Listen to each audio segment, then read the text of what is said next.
Bonjour à tous. En fait, par rapport, à mon dernier message, je voulais vous parler de la notion de la peur.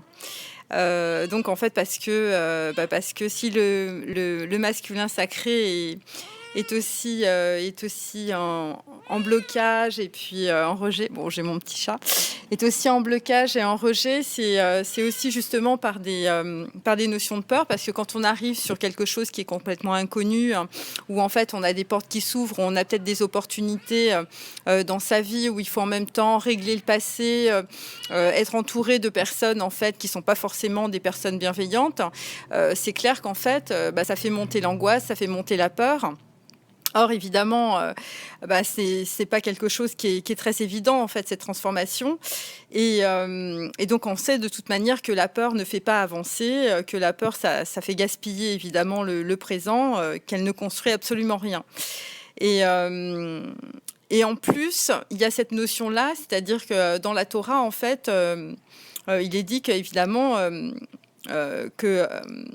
Dieu, en fait, tout ce qui est fait dans notre univers, dans notre matérialité, en fait, est fait pour le bien. Donc tous les événements qui nous arrivent, est fait pour le bien. Vous voyez, c'est Yesed, en fait, chez les kabbalistes. Mais justement, cette notion de bien, c'est ça qui est intéressant. C'est pas forcément en fait ce que nous, en fait, nous aimerions recevoir, vous voyez, parce que quand on a des événements qui sont douloureux, on aimerait évidemment les éviter. Mais en fait, c'est à ce moment-là finalement qu'on se trompe de canal. Parce que bon, quand on est croyant, évidemment, on a compris que c'était un programme et qu'il fallait passer les portes et que voilà, et que c'était pour engrammer en fait de l'expérience par rapport en fait à nous-mêmes pour nous faire évoluer. Mais si on n'est pas croyant, en fait, on comprend que de toute manière, on ne peut pas se battre contre la réalité. On ne peut pas maîtriser les événements, on ne peut pas changer les gens autour de soi. Mais par contre, on peut accueillir ces événements.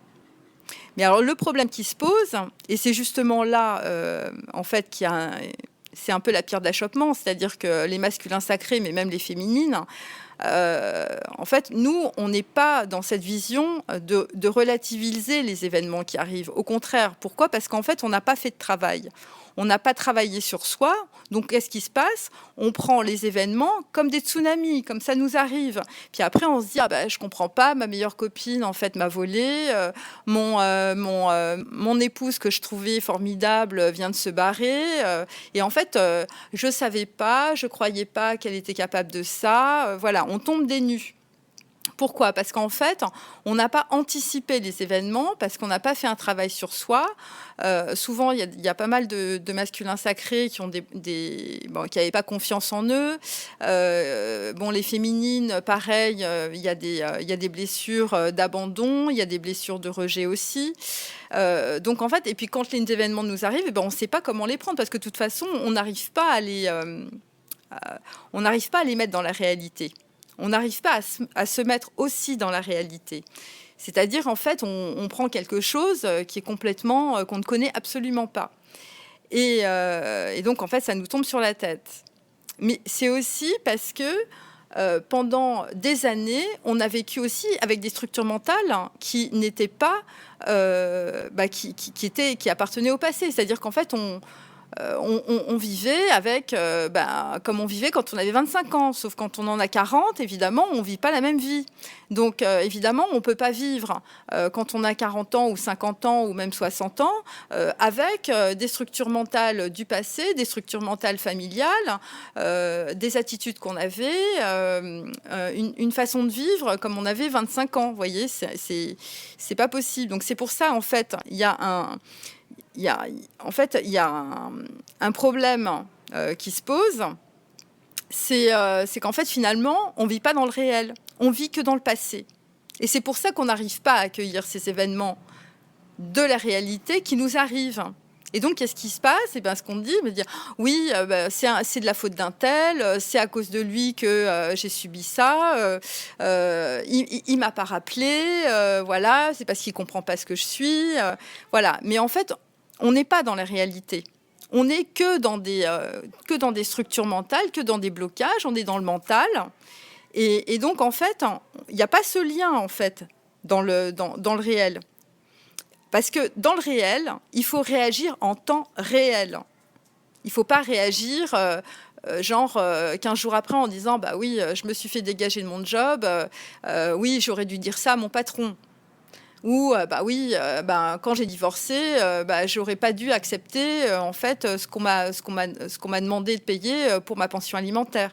Mais on réagit toujours après parce qu'on n'est pas préparé. Parce qu'il n'y a pas de préparation. Vous voyez, c'est comme un sportif. Un sportif, il se prépare pendant 1 an avant d'aller faire sa compétition pour courir son 400 mètres. S'il ne se prépare pas, il ne peut pas courir le 400 mètres et il ne peut surtout pas gagner. En fait, vous, c'est pareil. Et donc, en fait, je voulais aussi vous donner une petite phrase en fait, que j'ai écoutée là tout à l'heure, qui vient de la Torah. C'est mon Dieu et je l'embellirai. Donc en fait, en hébreu, c'est Ani Verou. Ani, ça veut dire moi, et Verou, c'est lui. Et donc, qu'est-ce que ça veut dire ? Ça veut dire que Dieu et moi, ou Hachem et moi, en fait, c'est l'unité. C'est l'unité et en même temps, il y a un espace entre les deux, puisque en fait, c'est Ani Verou. Et donc, qu'est-ce que ça implique ? Ça implique en fait qu'entre moi et Dieu, il y a une perception. J'ai une perception de ce Dieu qui est en fait sur un autre plan, qui est sur un plan divin, là où il n'y a pas de temps. Et donc, cette perception, ça implique en fait la notion de conscience que j'ai de lui pour le faire exister. Vous voyez, c'est un peu les photons avec la trace de lumière. Voilà, s'il n'y a pas de photons, on ne voit rien, hein, on est dans le noir. Là, c'est un petit peu pareil. Et donc, en fait, c'est l'état de conscience.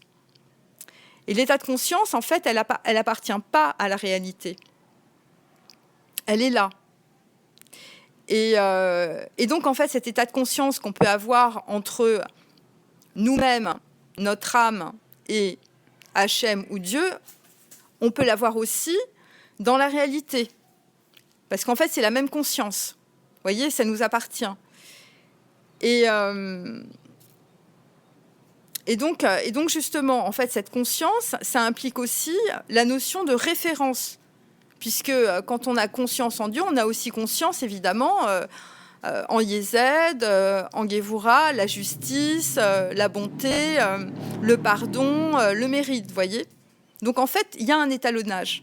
Donc, il y a un étalonnage dans la réalité aussi, à condition qu'on soit dans le même processus, c'est-à-dire qu'on ne soit pas dans les structures mentales du passé, qu'on ait été capable de lâcher le passé et de faire un reset et d'être dans cet état de conscience. Vous voyez, parce que ça, c'est comme l'instinct de vie. Ça veut dire que quand vous êtes dans cet état de conscience, ça veut dire que vous êtes vivant. Ça veut dire que la confrontation entre Hachem ou Dieu et l'homme, en fait, c'est ça qui donne la réalité. Et donc, en fait, cet état de conscience, ça vient aussi de notre volonté. Et ça vient d'un désir. Et justement, ce qui est intéressant par rapport à ce désir, c'est que quand vous avez ce désir, en fait, cette conscience, vous êtes capable de voir les portes, vous êtes capable de voir les opportunités dans la réalité. Alors que si vous n'êtes pas dans cet état de conscience, si vous n'avez pas anticipé les choses, en fait, ces opportunités, vous ne pouvez pas les voir. Et donc, il y a aussi autre chose, c'est que quand, en fait, on est dans cette conscience et qu'on est, en fait, dans ce potentiel existentiel, donc ce lien entre la réalité et soi-même, en fait, qu'on peut développer, en fait, avec notre état de conscience, puisque cet état de conscience n'est pas sur le plan physique, il est sur le plan divin, je vous le répète, eh bien, on peut développer une idée, un idéal, un projet, mais un projet, en fait, qui ne soit pas limité, qui ne soit pas lié, en fait, à une individualité, qui soit lié à quelque chose de plus grand que nous, puisqu'en fait, on est sur cet état de conscience. Mais à ce moment-là, il faut savoir où on se place. Vous voyez, donc il faut avoir conscience de tout ça, qui est à la fois un plan, une dimension spirituelle, notre âme, notre état de conscience, pour les gens qui ne sont pas croyants, et en même temps, la réalité, et de ne pas vivre dans le passé, d'avoir fait le reset, d'avoir vidé son bocal pour pouvoir le remplir de quelque chose d'autre. Et donc, justement, c'est là qu'on est présent. Et c'est là, en fait, qu'on peut développer justement des choses innovantes. Moi, par exemple, sur Internet, là, ce que je suis en train de faire, et puis bon, l'oracle que j'ai fait par rapport au chakra, par rapport à la Kabbale, et par rapport justement à ce que j'ai pris connaissance, en fait, de certains textes de la Torah, ben justement, c'est ce que je fais. J'essaye de faire quelque chose d'innovant et j'essaye de créer quelque chose qui ne soit pas limité, qui soit justement dans ce lien entre la réalité et en fait ce que je fais avec désir, ce que je fais avec mon cœur. Et justement, ce qui est intéressant, si vous voulez, c'est que quand on a ce lien au niveau du potentiel existentiel par rapport à cette réalité, donc on est bien dans le présent, on est bien dans le réel, et bien en fait, on est dans de la même posture que dans l'acceptation finalement des lois quantiques.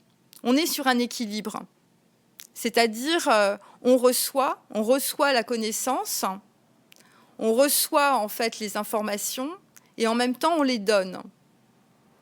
Voyez ? Et justement, et donc dans ce cas-là, quand il n'y a que son état de conscience face à cette réalité en fait que l'on comprend, puisqu'on arrive à l'anticiper, puisqu'on n'est plus dans le passé, eh bien en fait, on n'est plus dans la peur, on n'est plus dans l'angoisse. Mais justement, pour faire cette transition qu'est en train d'effectuer le masculin sacré, et même vous-même, puisqu'en fait, on a vu qu'il y en avait certaines qui allaient être dans l'entrepreneuriat, eh bien, justement, vous faites ce reset pour, en fait, vous permettre de développer, en fait, ce potentiel existentiel. Et quand je parlais tout à l'heure de porte, quand je parle d'opportunité, c'est aussi la fondation d'une nouvelle forme, en fait, de vie.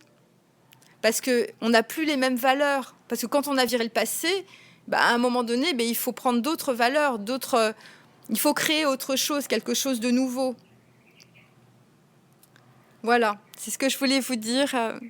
Bonne soirée.